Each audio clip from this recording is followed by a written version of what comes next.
Hey y'all, so today we will be talking about the top 7 most valuable lessons that I learned in 2024 that I will definitely be taking with me into 2025.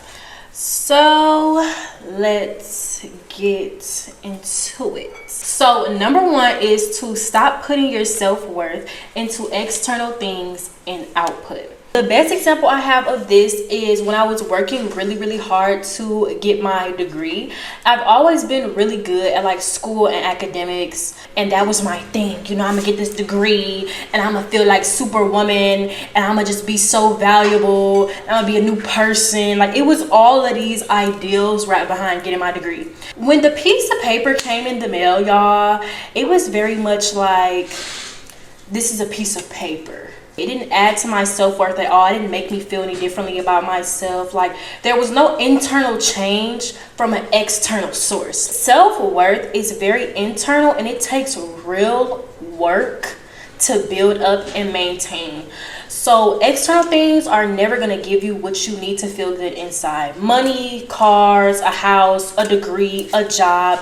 None of that is truly going to make you feel better about yourself. And even if it does temporarily, it's not sustainable. So it takes real hard work and a real look within yourself to figure out what your self-worth is and how you're going to build that up and maintain it.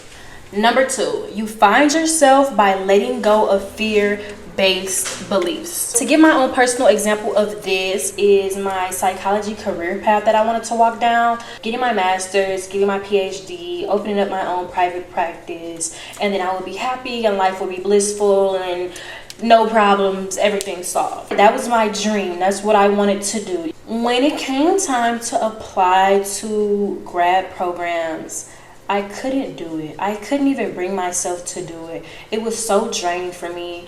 All the energy I would have was sucked out of me just trying to look at schools, trying to look at applications, what they required. Nothing was enjoyable. Nothing was fun about it. It just wasn't for me. I had to ask myself, like, well, why is it the case? Like, that doesn't make sense. If this is my dream, I should be excited to do it. I should want to do it. You know, I should be energized. Like, what's the problem here? Why is this my dream? Why do I want this thing that I'm going after? I encourage everyone to walk that down and continuously to ask yourself the question why, and walk that down further and further and further. After you ask yourself that, if you find that the path you truly want to walk down is completely different from the path you're on now, don't be afraid to reinvent yourself and change your mind. Like, we have a right to change our minds. It's your life. So you need to spend it doing things that actually make you happy. Number 3, greatness requires sacrifice. Once you figure out what your true dream is and you're like, I'm about to walk this path and this is what I'm doing, it's the dream I'm chasing, like, it is not easy, unicorns and rainbows. Like, it's a very difficult journey. It's difficult to stay committed to it. So the word that keeps me focused is discipline. That is something that I am still trying to master. All of these lessons that I am going through, I am not a master at any of them. It's definitely a process. It's not overnight. So I'm still currently walking them down. Discipline is a word that I keep at the forefront of my mind. So I have a morning routine, and sometimes I don't feel like doing things in that morning routine. Sometimes I don't feel like working out. I don't feel like doing my yoga or journaling or reading. But you have to stay disciplined because you have to keep your why in the forefront of your mind. Why are you doing this? Who do you want to become? Who are you trying to be? What are you doing it for? You know, keep that in the forefront of your mind to keep you going and keep you consistent, because that's the name of the game, like consistency and to keep going. Like, just remember your why and you'll be good. It's also important to define greatness for yourself. A lot of people have different definitions of what it means to be great, what it looks like, and you can't get wrapped up in that. When you do finally choose this new path and this new dream that you're about to go after, go hard, go all the way in, commit 100% to it, because ultimately it's committing to yourself, committing to your dream, committing to being better and growing. So go all in, go hard, don't half-ass it, and stay disciplined. Like, you can do it. You got this. However, going hard leads me into lesson number 4. Life is too short to spend it doing things you don't enjoy doing. Going hard doesn't mean you have to have your head down for years and years and years on end, being miserable because you're chasing a dream. That's why you need to make sure whatever it is you're going after is something that you enjoy doing. If you don't like school, but you're getting yet another degree, maybe we should consider doing something else. If you don't like doing hair, but you're in a hair salon working every day, maybe we should find a way to do something that we actually enjoy. And I know that like making money, especially in our economy, is a very important thing. But there are people getting money out here, y'all, from doing dances on TikTok, from recording themselves trying food, streaming themselves playing video games, making millions of dollars doing that. Doing things you enjoy, the money will come. Like, you can generate money from anything. Focus on what you truly enjoy and see how that can come to fruition, because life is really too short to spend 75% of the time being miserable doing something you don't enjoy just to try to make some money. Number 5, stop caring what other people think. Everybody likes to say they don't care what people think because that's what sounds good, right? Who's about to sit here and say like, yeah, I actually care about other people's opinions and it bothers me at night? And nobody does that. Everybody likes to act like they don't care what people think. But if we're being for real, sometimes we do a little. So in order to really embody this and to like let go of caring what people think, I would encourage you all to do things that put yourself out there more. Caring what other people think can really hinder you and hinder what you will achieve in life. A lot of times people are projecting their fears, their beliefs, how they feel about themselves onto you.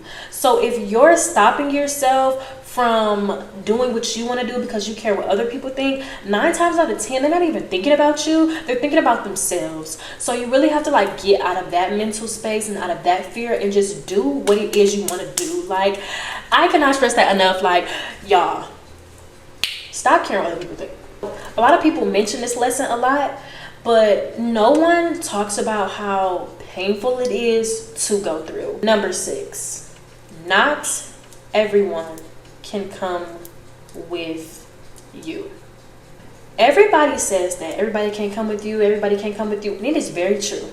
When you're growing and you're just leveling up, and y'all, I'm not saying leveling up is always external. When you start leveling up internally as well, the connection that you had with people who were very close to the old version of you won't always be the case for the new version of yourself. It's very difficult when you are very close to people, and as you're growing you just see like that connection start to fade. I feel like a lot of people just harp on the fact that not everyone could come with you, but they don't really highlight the emotional aspect to it, to see very close friendships and relationships in your life start to change because you're growing.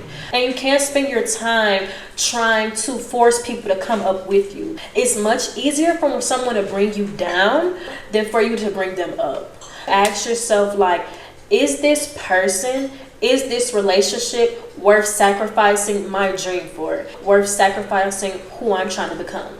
And if the answer is yes, by all means, spend the rest of your life trying to bring them up. That's fine. But if the answer is no, make some adjustments, change your expectations, or let them go and continue to move forward. To wrap it all up, number 7, happiness is along the way, not at the top.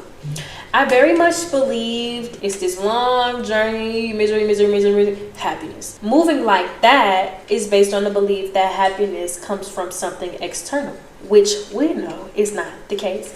Happiness, joy, peace of mind, all those things are internal. You have to look inside and do the internal work. We don't have to do our journey and just think that once I get to the top and I have all these things, that's what's going to make me happy. Figure out while you're on your journey, while you're on your way up to whatever your top looks like, figure out how I can be happy every day. Some of the tips I have for happiness is to start with gratitude. Start with what you are grateful for and thankful for right now. How are you grateful for what you have in this moment while you're working to achieve other things? The key to it all is to enjoy life on the way to wherever you're trying to go. You don't want to end up 65 with a whole bunch of millions, and you're like, oh my goodness, I just wasted my whole life being miserable. We don't want that, okay? We want to be happy, healthy, and grateful, Bookie.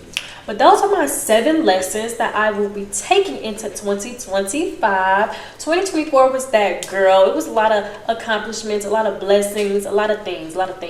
And so I am very grateful for them. But as always, y'all know what the deal is. Like, comment, subscribe. Let me know in the comments some things that you learned in 2024 and some things that you'll be taking into 2025. But all right, y'all. Bye.